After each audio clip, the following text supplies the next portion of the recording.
Tēnā koe katoa, ko Vicki Hargraves aho, and welcome to this Education Hub event.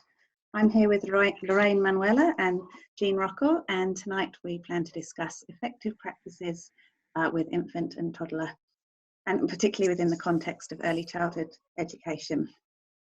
I'd just like to introduce our panellists tonight. Lorraine is the director of Tots Corner Early Learning Centre, and she's engaged with her teachers on a daily basis in action research which explores the implications of the pedagogy of Reggio Emilia as it interfaces with Te Whāriki. So this includes ideas such as political and ethical spaces and practices for infants and toddlers, as well as the pedagogy of listening and creating challenging and inspiring environments for our youngest tamariki. And Jean Rockel is an honorary academic at the University of Auckland, and she's been researching the content of teacher education programs in regard to learning in the earliest years. And she's also involved in an international project researching pedagogies of care for one-year-olds. She is a passionate advocate for the rights of very young children and their early learning. So welcome Lorraine, and welcome Jean. Thank you for joining us. Now, before we open the floor to our listeners for their questions, I wanted to start by asking you both about the values and principles that underpin your beliefs about effective practices for infants and toddlers. So, what do you think are important values that we should be using to frame effective practice for infants and toddlers in Aotearoa, New Zealand? Would you like to start with answering that question, Lorraine? Yes, certainly. Kia ora everyone, thank you for joining us tonight. I think we can't go past looking and working with Te Whāriki and looking at the four principles that Te Whāriki offers us, four pos if you like. But if we use Te Whāriki as a framework to explore infants and toddlers' rights to high quality care, the right to be active, the right to be a competent part of our teams in our centres, this view from an enrichment perspective has to value the child as a citizen with rights right now, the right to be, the right to become, the right to joy, the right to choose. I think these are values that underpin not only what we believe is high quality for children, but also the rights of teachers to be working within this perspective. Look, honestly, I could go on forever and ever, and there's lots of words that we can use, single words that we can utilise and use to share what values underpin all of this. And we all know those. We know that, right, the knowledge of the teacher, the commitment of our teachers, the essence of our programs and the curriculum that we work with, our willingness to work in collaboration with our families, all these things build and I believe will offer high quality opportunities for our infants and toddlers. Jean, what have I left off? Look, that was so moving. I had goosebumps hearing you talk, honestly, and there's a depth of passion in there. I think for me, when I was thinking about this, it's that notion of ako is very important to me in terms of Māori kaupapa, and it's where the learner is the teacher and the teacher is the learner, and together bringing that shared knowledge together is so powerful, and I believe in that very strongly. But also things like having patience. It's not a career for people who are impatient, you know, and that's a quality and a value at the same time. And being curious, I think those values of curiosity for children and for teachers, and having the courage that it takes to learn about new ideas and to continue to have study going on. Persistence, you know, a value really is persistence for children, but also for teachers. And I agree with you about that notion of citizenship. Helping children learn how to learn. What an amazing responsibility that is. And obviously things like respect and showing kindness. Such a simple concept, kindness, but so vitally important. I could go on too. Well, thank you. I wonder if you could talk a little bit as well about what some of these things look like on a practical level. So, Lorraine, you talked about how we see the children as competent and capable citizens. And so what does that mean? How does an image of the child like that affect how we then work with our infants and toddlers? I think it almost forms its own whāriki, in that we need to be looking at our role. Like, we talk a lot about the image of the child in New Zealand, but how often do we really think and talk about and unpack the image and the role of the teacher, and the huge influence that we can have to ensure quality for children, that teacher-learner reciprocal relationship, that we are learners just as children are learners. We know theory has driven practice, but practice can now drive theory too. They're absolutely, they interface each other. I think we need to look at the environments that we offer children, and whether we're promoting opportunities for them to continually engage and be responsive, and us being responsive, but for them to explore and develop curiosity. And at the same time, through our interactions with children, hopefully we're supporting them in learning resilience and building that emotional intelligence that then supports their learning. So it interweaves, doesn't it? It's all interrelated. Mm. So. Yes. Absolutely. Well, would you like to add anything to that, Jean? Well, that was so well said. I mean, to me, it's about listening with our eyes as much as our ears, so that we do need to see those strengths of the competent child, because they are amazing. In the past, we just didn't see them. But now, fortunately, we've got that magnifying glass so that we can really get up close and look at the child's uniqueness. They're not robots. And in the past, I think, because I'm old, I can talk about the past, we managed children, and we routinized them. And now, as Lorraine was saying about the image of the child, we're really looking with our ears and our eyes. Yeah. It's very exciting times to have a career with this age group, actually. Absolutely. Yeah. I think as teachers, we're possibly more confident and comfortable now to realise that each child communicates often their own pace, particularly for our infants and toddlers. And that, as we're saying, we don't have to routinise things. If we slow the pace down in our rooms and just be absorbed at the pace of each child, and be responsive to their communications, to their body language and our body language, which is in fact how they're learning their body language. All the time, that interconnecting, interrelated opportunities for children and for us. And I think the new curriculum, Te Whāriki 2017, also talks about tanu wā, and that notion of, yes, at their own pace. And that's a very powerful addition to our current Te Whāriki. It opens up all sorts of new ideas for us if we can see the child is competent, not growing to become competent, but being competent right from birth. That's opening it up for us as teachers. Hello, what does that mean? It's sort of scary in some ways, but it's so exciting because we're learning from the child. And that's why, again, I think the Māori kaupapa of Ako is very important. We're so lucky to have that in New Zealand. When we look raving a bit, sorry. When we look at that principle of empowerment, it talks about the child is born with mana.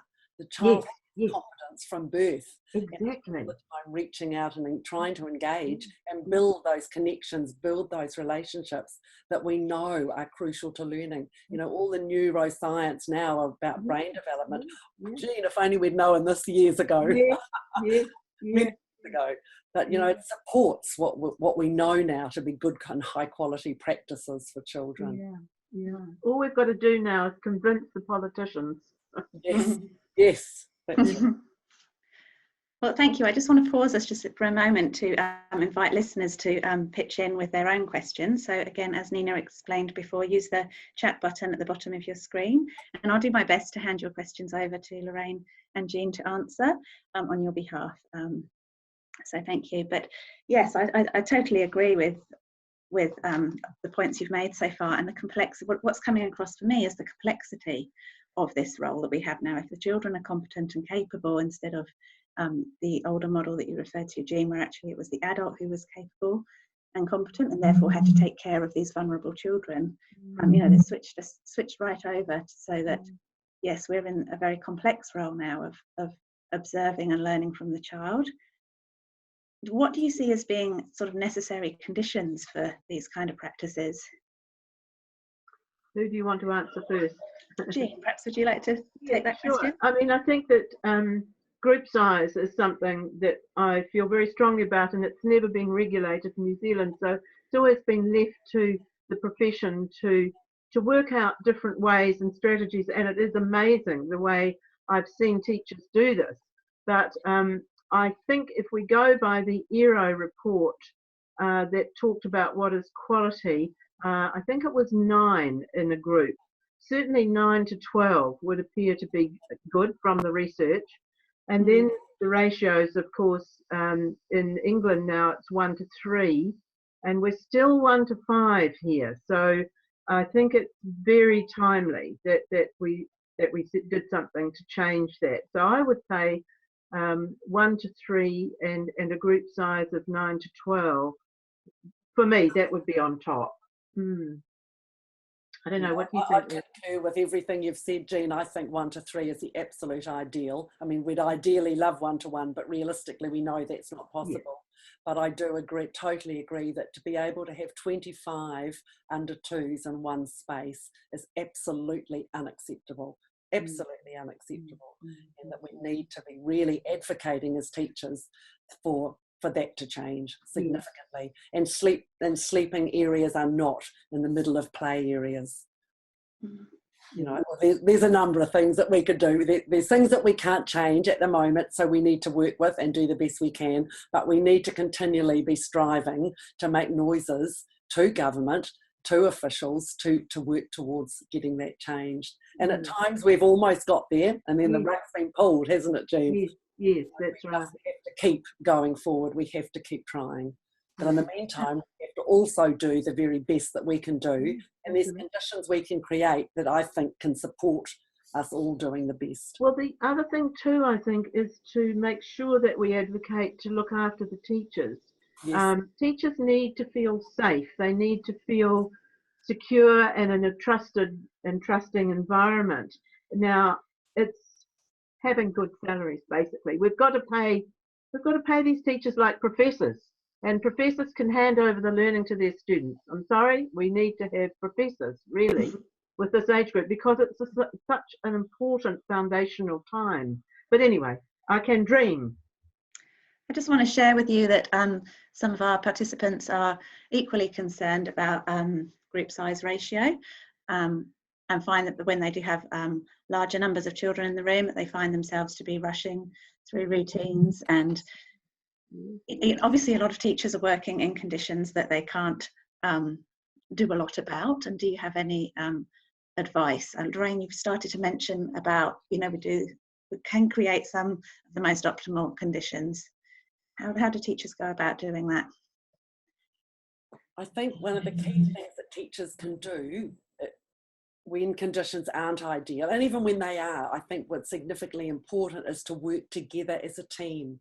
I think we need to communicate, we need to be honest with each other, we need to have policies that actually reflect practice, that aren't just stuck on a shelf and put away in the cupboard, but to work really authentically together as a team. And you know, Professor Carmen Daly talks about the attachment theory and that primary caregiving not being just about a teacher has certain number of children to look after. Yes, you do have children that you're primarily focused on and responsible, but you're responsible for the whole group, and as a team you need to work together to support each other. We all know some days are more challenging than others, some hours are more challenging than others, but if we can work together, for me that's one of the big pluses of being an early childhood as opposed to secondary or primary. When I taught primary, and you're in a single cell with your door shut often and you're 30 children, whereas we can communicate and support each other to do the best that we can do. I'm not saying it's easy, but I'm saying that we need to work together as teachers and not work in isolation. Yes. And I think it's about being honest with each other, and if you arrive at work and you're feeling fragile today, to actually communicate and say, look, I need your help today. And I think for a long time we haven't been communicating openly enough, and I think being honest, because honesty to me is incredibly important value in working with families, with parents, but also with each other. But I absolutely agree with what you say, Lorraine, in terms of working as a team. And it makes your life a lot better, a lot more interesting. You know, again, we're not robots. You know, we want to enjoy our work.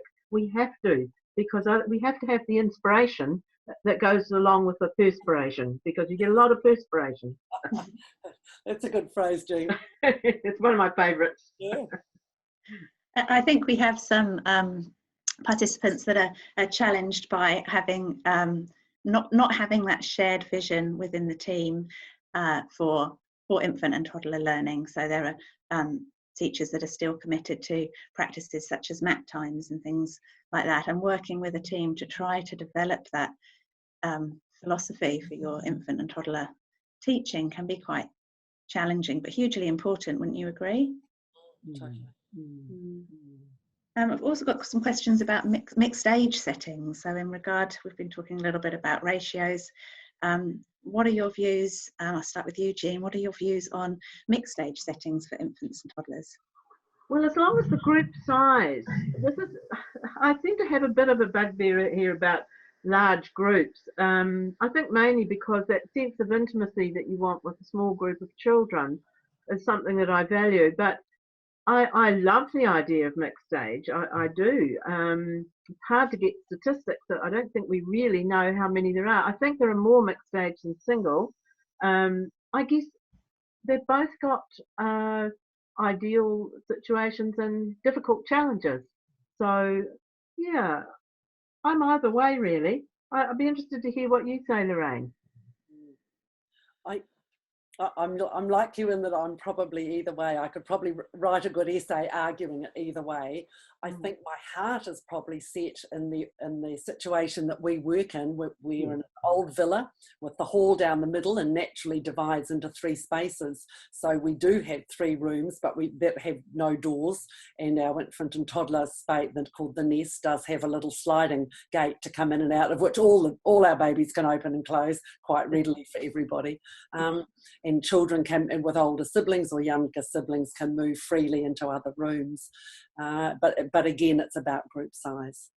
I think that, you know, the size of the group significantly impacts on the noise, on the opportunities that you can create, the opportunities within the environment that you can create that offer interesting, small, intricate areas for children to have spaces to be on their own or in small groups. All those things are affected by the size of the group, and the larger the group, the less quality opportunities, I believe, are able to be offered. Yeah, rather than worrying about the age of necessarily the children. Yes.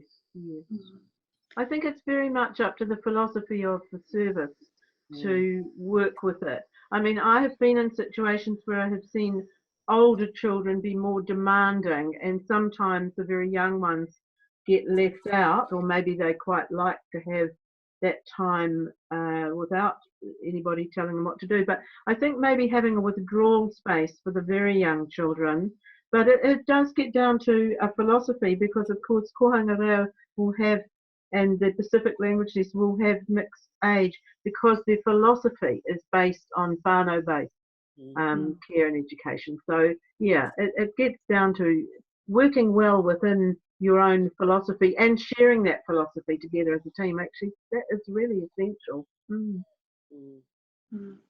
we have a participant who has shared with us that about the kaupapa Māori, and how within those mixed age settings that the tuakana taina relationships sort of can really flourish, and so they offer another strength, I suppose, of a mixed age setting. So other participants are asking about primary caregiving. Is that still relevant and important for infant and toddler pedagogy? Well, it depends. I mean, you could say, oh, we have primary care, and actually it might not work very well. So it is, to me, I'd rather look at it as a pedagogy of relationships. So how do you, in fact, work your situation for the best relationships where you're building trust? I also think that primary care, people don't always understand that it's not a solitary person, that it's a buddy working together. And yes, Carmen has looked at that a lot. I mean, I'm hesitant to say do away with primary care, because when you've got a very large centre, if you don't have some sort of arrangement to ensure that those children are having access, close access to somebody that they need to know who to go to in case of harm, they're not going to build that secure attachment relationship.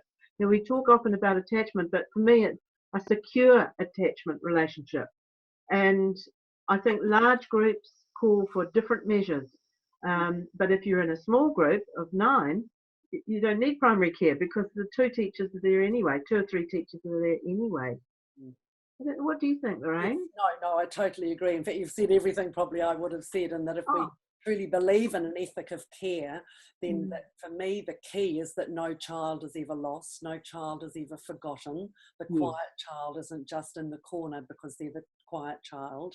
So to know that there are some children that you're primarily responsible for, but only within that team commitment, that in fact you're all part of that team. And as you say, if there's a large group of children, often there are, you know, children that you have primary responsibility for, but not at the exclusion of other children, just as the other teachers don't have, you know, just their children and never have a relationship or building a relationship with your children. I think it's definitely about that team commitment, but knowing that no child is ever lost, and that no parent is feeling left out or not part of that you know, that community of learning that you're offering. Yeah. It's a very hard one, and some of us do that very naturally. Some people find that more difficult, but I think we need to have strong leadership to ensure that that team commitment works together, and that philosophically you're all on the same page together. Because relationships are the absolute heart of our curriculum and the key to everything, really. And more I can see the research that's out there saying that again and again. And I think we're really fortunate with Te Whāriki having that as a strong principle, and all the other principles. I mean, I think that we are just so fortunate to have such a wonderful curriculum, and a bicultural and a bilingual curriculum. I mean, how great is that? And we're recognised internationally for that. Yeah.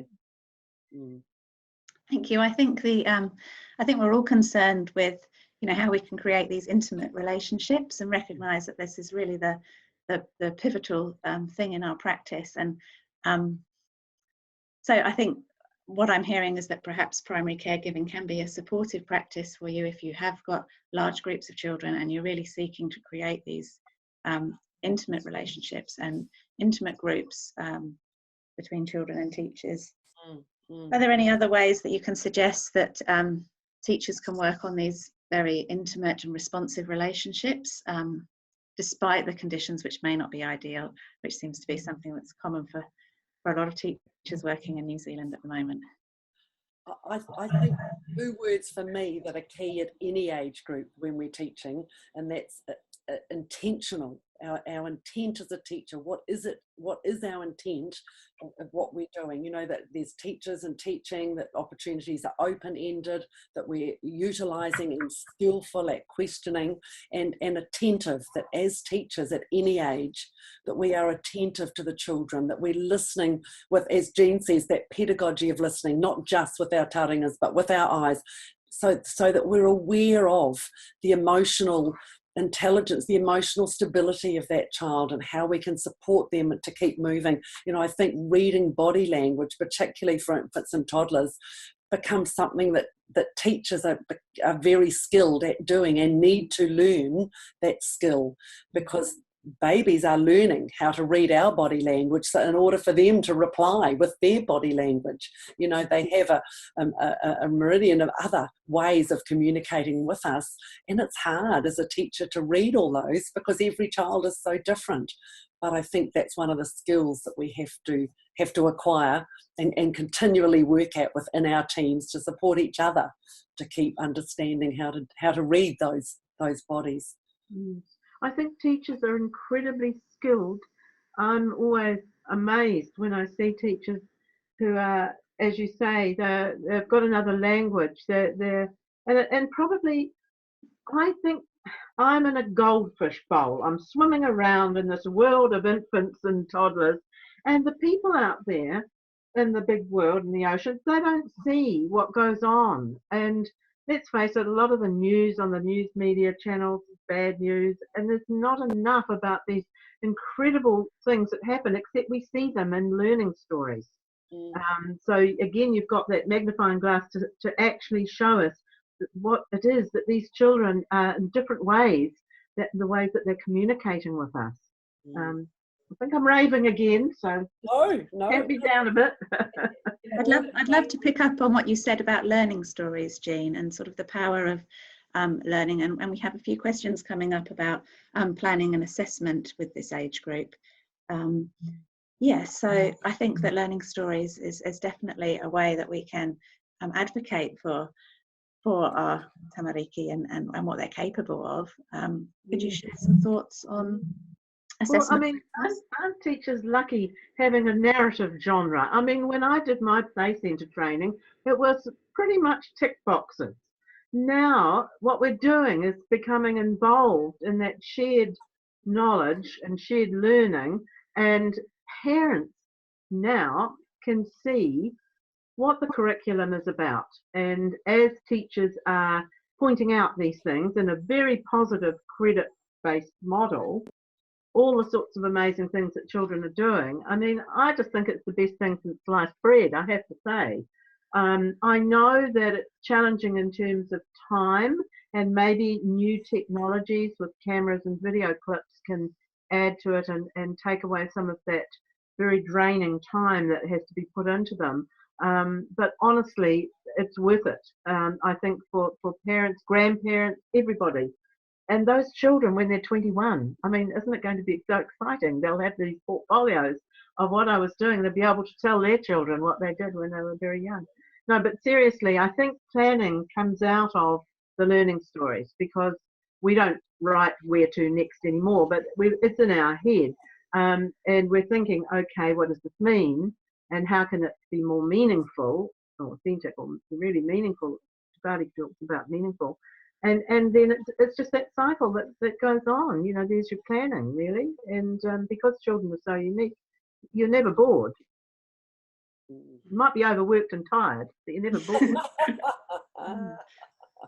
Yeah, I think learning stories offers that opportunity for us all to come together, for teachers, for children and for families. And like you, Dean, I think it's an exciting way, an exciting narrative that we're able to use that can be shared with wider families. You know, we have mums and dads that we know email on to nanas and grandpas around the world, or, you know, godmothers and uncles and are readily and love to share. We have families now that write learning stories about something that happened in the weekend and email them to us to put in the children's portfolios. And we always say that they are the best read books in the centre and an authentic opportunity for literacy. Children know that print means something, they know that the photos share a story. But I think for teachers, in terms of time and the huge commitment it is writing them, I think we have to become more skilled at making learning visible. I don't know that all the time we need big, long stories. I don't know, and my teachers, if they're listening, will laugh because we often talk about this. Do we all the time need to say, it was a lovely sunny day and we were all in the sandpit, blah-de-blah-de-blah. I can see that from the photos. It's not raining and I can see you're all in the sandpit. Sometimes we just have to cut to the chase and make the learning visible. What is it we're really seeing that's excited us as teachers, that we're sharing? Because we don't have time to write page after page after page. But often 3 or 4 photos and a paragraph and a stunning quote from Dr. Seuss or Te Whāriki can sum it up. And when over the years we've looked at self-review with families around what sort of documentation really interests you, they say, we don't want to read page after page. We love that you do it. We know you're capable, but we don't want to read that. We want to see the photos and you tell us what you're seeing, so we see it too. You know, sometimes I think we have to find more efficient ways of making that learning visible to families. And just being really clear of the purpose of why we're writing the story. And it seemed to me that Clearly there was a medium for understanding the child and who they are and what they contribute, and how that could be extended, to think more about how to extend children. And also as a political tool, as you were talking, I was thinking, if these learning stories are being so disseminated, perhaps that is a way for us, those of us that are struggling with teams that don't quite understand or share the same philosophy, this is a way to share and demonstrate, what you value as a teacher. So would you say that, sorry. It's important, the accountability too, and I think what ERA are wanting to see is evidence of progress in learning. So if we weren't having some visible evidence, it could be that children were being stultified and bored and not really being excited about learning or growing to be who are becoming more competent. So I think that in terms of learning stories and accountability, for me it's very important. And I know governments want to know that the money that they're putting in, that there is there's an advantage to that. And I believe in accountability, and I think that's another very powerful way of ERO being able to assess that yes, the children are on track for ongoing learning in this particular situation. Thank you. Yes, would you say then that the best sort of planning, I'd like to talk a little bit more about planning, and I just wonder if what you're advocating is for individual planning, or do you do group planning? Lorraine, perhaps you could talk about that. I think to start to talk about planning, I need to share that we plan in retrospect. So we don't continually spend our lives writing things that might never happen and preordaining opportunities that might happen and second guessing, rather than if we're listening with all our senses to children and really observing them and seeing what's happening and recognizing what's happening, we can then think about, and we then go back and write in retrospect what we've observed and where this might go or what that particular child might be interested in. The old stories of little 2-year-olds running to the fence to watch the cars and the trucks go zooming down, and then teachers buying plastic cars and plastic trucks, when in fact what the children were interested in was the noise of the zoom, zoom, as these big vehicles rush past a gate. So sometimes we can get carried away with things that we think might be happening when in fact it's different. So for us, planning for the younger children particularly, it needs to be individual, because they are all moving and absorbing the growth and learning at different rates. For slightly older children, I think there's a need for both.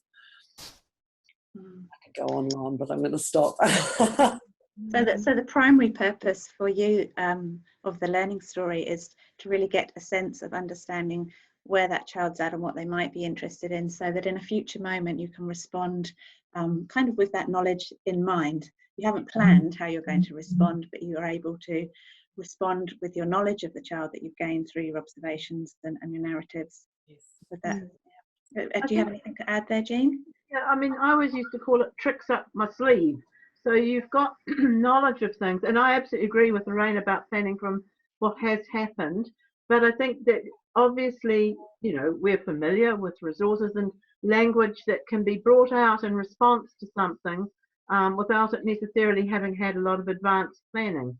So tricks up the sleeve. Do you know what I mean by that? Yeah. Oh, good. All sorts of ideas that you read about, that you talk about. And it could, and your children well. But that raises another issue. If you've got a large group of children, how can you know them so well? So I would say, 1 to 3, 1 to 4. Once you're getting over that, it's becoming impossible. Look, teachers aren't super people, are they? We're not super women. We try to be, and in some ways we are, but we can't do the impossible. Yeah. I think we need to also let the environment serve, that the old Reggio phrase of serve as the third teacher. But if the environment is set up with exciting and interesting opportunities for children to engage, they will do that. And we can then be the observer and the facilitator and see what's happening, what really is exciting children. I'm fearful of rooms that are full of clutter.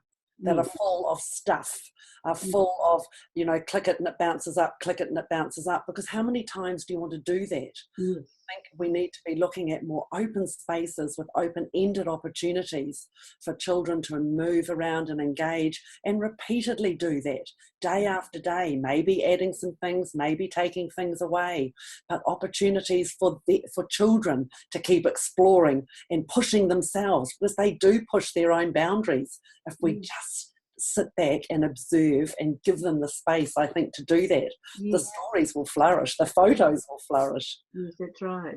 So I was just thinking another trick up the sleeve would be an understanding of schema, for example, so that when you're looking at a child who's tipping out a whole lot of things and you think, well, they're not being naughty, they're just actually exploring that containment schema. And the other thing is, I really admire the ideas from Emmy Pickler and Mudger Gerber about not being hovering over children and not sort of teaching, saying, truck, look, this is a truck. That children actually need that opportunity to explore and find out for themselves, and stepping back, you're observing and you're planning at the same time. Whereas I think in the past, you know, we had very much more that product oriented view. You know, we have to be doing things, we have to be teaching. But now, and as I say, the idea of ARCO, you're actually learning so much from the child if you've got that chance to sit back and observe. I'm not saying you step back totally, but then you will know this child, you know, I can use particular words. And of course, with self-regulation, where we're helping children understand how to cope with their emotion, we might be wanting to put emotional words in, like, oh, how disappointing it is we can't go out because it's raining. So that notion of I'm disappointed, it's an emotion. So yeah, I mean, it's all integrated, you know, it's not chopped up into planning. It's very integrated. I'd like to pick up on the environment just in a little while, because that's of great interest to a lot of our participants coming through in the questions. But just before we move on, I feel, Lorraine, that that part of what you're saying is that if we have an engaging environment, then this can support teachers that perhaps are in very busy environments to be able to have the time to build those relationships. And something we haven't really talked about yet, although you've referred to Gerber philosophy, Jean, is about care moments and how they can be such an important time for building relationships. And we have a specific question about whether those care moments could be utilised in learning stories, if that could be something that you feel could be an important thing to be writing about in our learning stories. And Jean, could I turn to you for your thoughts? I think that's a very, very good point, and thank that person very much for raising it. And I know, as a university supervisor going to visit students, some centres say, no, they're not to change nappies or whatever. And I always say, but there's so much learning going on there. How are you going to employ somebody who's done a practicum and they haven't actually had some hands-on in those care moments? And the same with, you know, with the making bottles and all of, and the going to bed routines and things like that. It's such a large part of their day, and to have that reflected in learning stories, I think it would warm a parent's heart to see those moments captured in a learning story. I think that's a very good point. What have you had that happen, Lorraine? I do. I think if we're trying to build a sense of belonging, it must be through participation. And if part of that is the care moments, then that's part of what we have to be doing. Yeah. And as you say, I think as a mum, how loving and how reassuring to have stories around things that perhaps some, you know, that you'd assume people don't tend to write about or think about. Yeah. And it's an opportunity for it's an opportunity for viewing that child as capable and competent as well, in terms of what they contribute to the care routine, and changing that discourse around infants and toddlers. So just before moving on, we've talked a lot about learning stories, but are there any other assessment practices that you use or that you would recommend? I mean, are teachers to use learning stories only, or are there other ways that they could be documenting and thinking about infants' learning? Oh, there's heaps of ways. There's lots and lots of different ways, and I mean, a lot of them are quite didactic and formal, and and you might make misjudgments. You know, I mean, the thing you've got to be really careful about not making false claims one way or the other. And that's why I like the credit model of learning stories, is that it's something very positive. I guess, you know, I mean, there's running records, there's a whole lot of different ways. And I imagine that Lorraine has a lot on the wall in her centre. There will be many visual cues that parents will get, and Aero will have, obviously, minutes of staff meetings, for example. There's a lot of valuable discussion in there. And that's actually the same sort of thing, isn't it? Mm. What do you think, Lorraine? In terms of visuals as well as learning stories, the 3 groups at TOTS have a blog. So 3 rooms have their own blog, and the families, or have access to that blog, and that might they might blog once a week, they might blog 3 or 4 times a week to make learning visible within that group situation. So you might be watching the blog and children are engaged in constructing it, or are involved with water or whatever, and you might not see your child necessarily in the heart of the photos, or it might be a short video, but you know these are children that they spend their day with, week in, week out, that they become part of their extended whānau. So we find blogging a really exciting way to make learning and to make happenings visible throughout the day at the centre for families. Rightly or wrongly, I think these get forwarded on to our blogs are closed, in terms of if you clicked on Tots Corner blog, you couldn't access it. But I'm sure if you were a techie, you would probably be able to get in quite readily. We also make keynotes and use different apps on iPads to make little PowerPoint presentations that we share with families, we share with other teachers, with students. We use photos, large photos often, to make learning visible, and several years ago had an exhibition at the local library in Birkenhead, and it wasn't an art exhibition, but it was an exhibition to make children visible and the competencies of children. So we had massive big A-O and bigger photos that hang from floor to ceilings and things. So there's a number of ways, I think, that we can share children's learning to families that open doors in exciting ways. Yeah. Thank you. Well, we'll turn to some questions around environments that have been coming through. Participants are really keen to hear about what kinds of things, how an environment that's challenging and creative that you've talked about, Lorraine, what kinds of things would be provided. What are your thoughts on loose parts, for example, and messy play? Are there things that you think are must-haves, and are there things that you think should be avoided for this age group?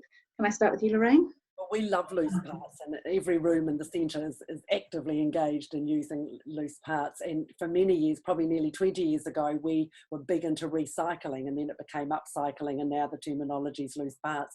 But yeah, it's certainly much broader, and Vicki, how we were very keen on that for many, many years. I think anything that is loose and has the ability to be changed and manipulated is wonderful for children, because what I want to do with it is probably different to what you want to do and somebody else wants to do. I think it offers endless opportunities, and we're not talking necessarily money. Milk bottle tops, the different colours, the different, the cork bottles out of champagne, bubbles bottles or whatever. Anything and everything, old ties, beautiful bits of old scarves, fabric, go to church fairs or go to op shops. We love those sort of places. In fact, when we had not recycling, what's the big one once a year? The inorganics, my husband used to say to me, please could you do it in the dark so the neighbours can't because there's so many opportunities that, we don't need to be spending lots and lots of money to have to have lots of loose parts, to create opportunities for children to engage. Just even coloured papers, all sorts of things. We've got a big light box full of what one of our teachers working with 3 and 4 year olds calls the tinkering table, and we've got bits of old radios and old cell phones and computer parts, and all the different size screwdrivers, and children tinker there for ages. And we sometimes think, we're really concerned that this one isn't able to focus or concentrate for terribly long. Well, you want to see them at the tinkering table. creating their own loose parts. I mean, we never get it all back together again. The opportunity to do things that they want to engage in without us, as you say, Jean, over the top all the time. What colour is it? How many bits has it got? Can you count them? Yeah. But I think Lorraine's touched on something very important, and that's creativity. I've just been going to the Writers' Festival in Auckland, and there was quite a discussion on the relationship between the brain and creativity. And when does creativity start? Of course it starts from the very beginning, because it's about how you're going to support a child in doing that creative thinking. I mean, I really loved heuristic play, which came out in New Zealand a few years ago. I think centres are still using that. And basically, it is free items, and it's junk play in a way. And I know some centres have adapted it away from not just having that special time where the focus was quiet and then everything was put away, because a lot of the items were very small. But that whole opportunity for very young children to be in control and in command of their own ways of exploring those items. So if they've got pegs or they've got these very basic things, it's that cause and effect thing, isn't it? There's so much value in them exploring. They'll hear different sounds. I think, again, we've got to avoid putting things on children, because I tell you what, adults' ideas are nowhere near as valuable as very young children's fresh ideas. And if we stamp down on them, well, then we might be squashing that creativity. And creativity in thinking is what we are taking into the 21st, 22nd centuries. It's not knowledge of the past. It's things to do with new problems and creative thinking.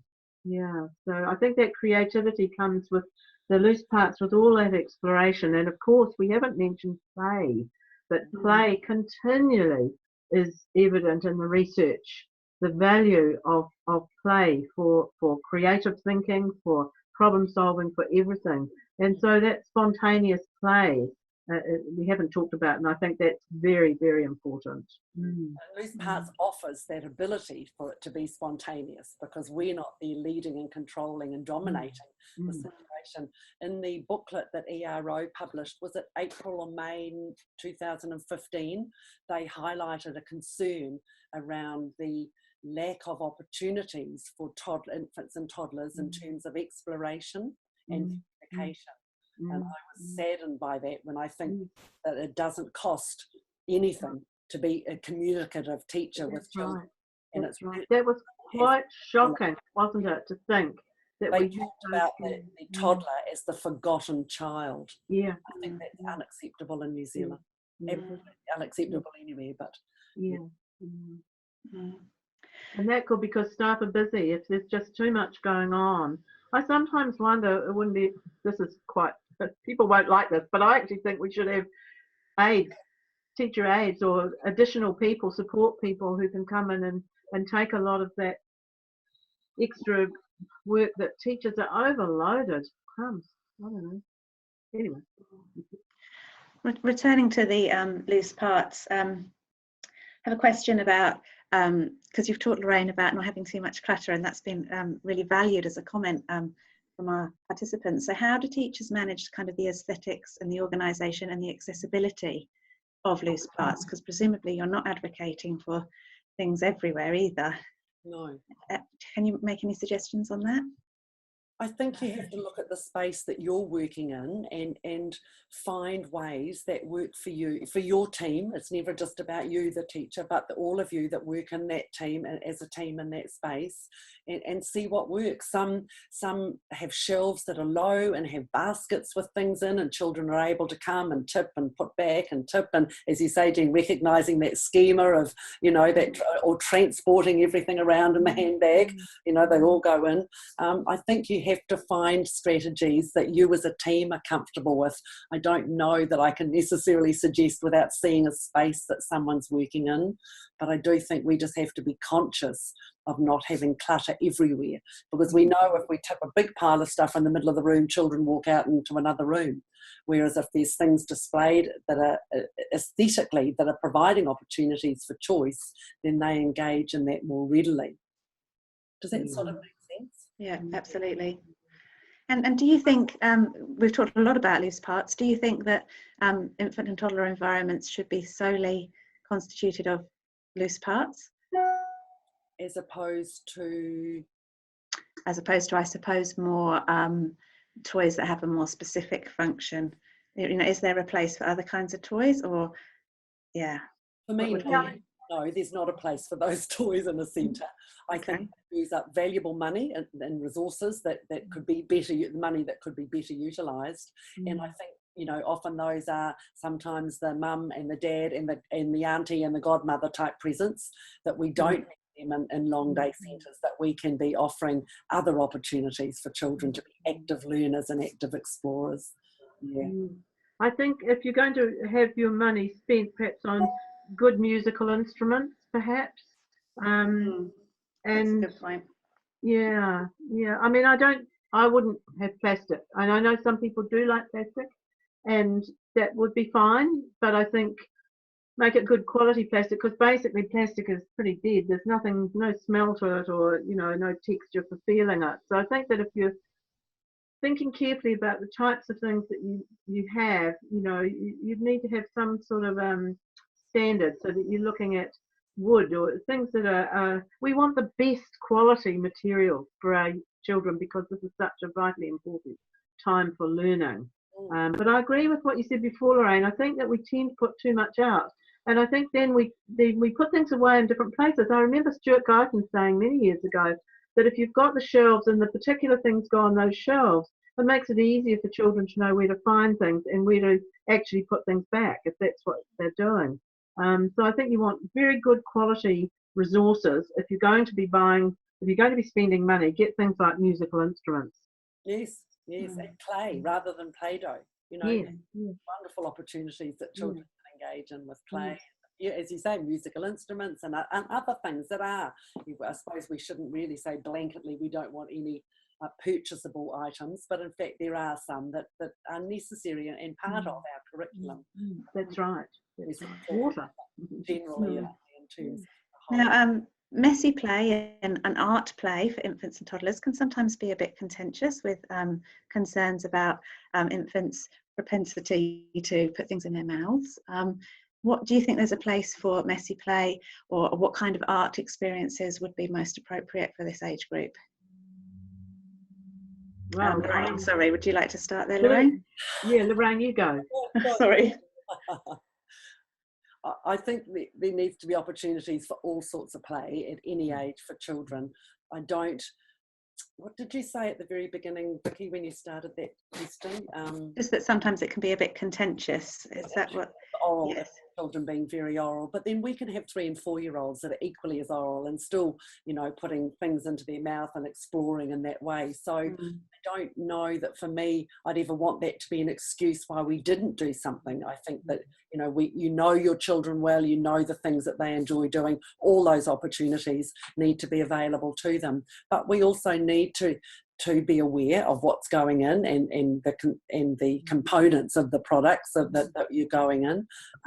But I don't have any problem with that sort of thing. I think the wider the experiences, the better. I mean, why do children walk down a road and when there's one little puddle in 10 metres, their little feet find it? Yeah. That's what they want to be doing. So for me, play is, you know, part of that. Yeah.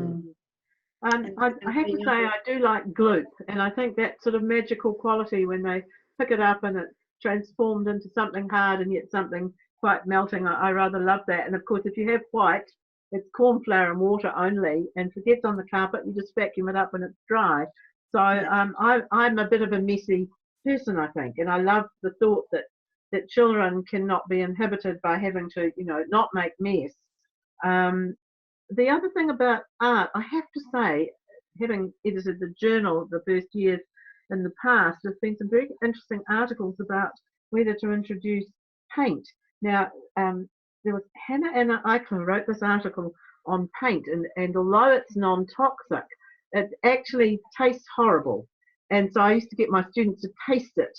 And would you eat that? And of course, because in the first year, you know, the children are putting things in their mouth. So I think perhaps if you're going to use paint, you might like to look at non-commercial paint and actually look at boiled up beetroot water or whatever you're an alternative might be. But I think that we need to think of art more broadly with very young children. We don't have to think of the easel and the paint. Be very thoughtful about, are we just having the down push of curriculum for older children because we think this is going to be something we can do and it's going to benefit the children who are very young? And that's also, I mean, let's face it, sand. Children are making patterns. They're making patterns in sand, and that's a form of art. If you're thinking that you're depriving children by not having art, I'll just take that perhaps broader perspective. And something I don't see very often is water. I remember when I was doing voluntary work in the hospital in Rotorua, we used to have a lovely little table with water bowls in it, and the 1-year-olds would just stand. Water is so soothing, and sand and a lot of those things, painting with water on the concrete footpath outside, you know, and a lot of things are very simple, aren't they? Painting the fence with the with water and a big passion. Yeah. Well, I've had a wonderful time listening to your wisdom on all these different matters, and I do apologise for any questions that we haven't been able to get to. I know there were quite a lot of questions of people feeling quite concerned about some of the political issues around early childhood and asking how we can really help to address these. And I wondered if maybe just to finish, I could ask each of you to offer any sort of final words and perhaps addressing things that teachers can do for themselves and also ways that teachers can perhaps advocate to improve the politics of early childhood education in New Zealand. So Jean, could I start with you? Well, I think, you know, I always say this, and I've never done it myself actually, let's go and see your local MP. But I have written emails to politicians, and that's very easy. But I think having an umbrella organisation like Te Rito Maoha Early Childhood, or an association or Early Childhood Council, or somebody having a bigger body who's going to advocate on your behalf, or NZEI, the union, of course, is the logical one to do. And perhaps involve your parents, you know, keep them informed with what's happening. But I think every part of our work as teachers in early childhood is a political act. There's no doubt about that. But yeah, that's all I can think at the moment. Yeah, sign petitions. And Lorraine, final thoughts? Yeah, I think to be politically active and motivated is a really important thing for early childhood, and we see how powerful particularly the secondary teachers union can be at times, and perhaps also NZEI, the primary teachers, and I think there's huge room for us to be getting together as groups of people and to really be educated. We know it takes a village to raise a child, so we need, as Jean said, to be working with our families, working with our colleagues, you know, working within our own families and extended families. Everybody knows somebody who knows somebody, and that can make a difference. You know, it's just, I think it's like a pebble in the pond. Every time we throw one in, the ripples go out and they get bigger and bigger. And you know, sending emails is easy now. So the days of having to make appointments to meet the MP, and that was a big commitment, and I'm sure it's still equally powerful. But I think lots of ways we can do that, and also support each other as teachers to work together and work as communities of learning within your centres. Be supportive of each other, be proud of what you do, be a passionate teacher. Well said, Lorraine. Thank you very much. Well, from us at the Education Hub, we hope you've enjoyed our discussion tonight. And we encourage you now to go out there and get political with the families that attend your centre, and with your colleagues and with politicians. And we'll just leave you with those thoughts tonight. Don't forget to check out the Education Hub website. Some people have asked about where they could get more resources, more literature. All of this is going to be coming up on our site, so please head along to theeducationhub.org.nz and sign up for the updates and the research guides and things. Ka kite anō, thank you very much. Ka kite anō. Ka kite anō.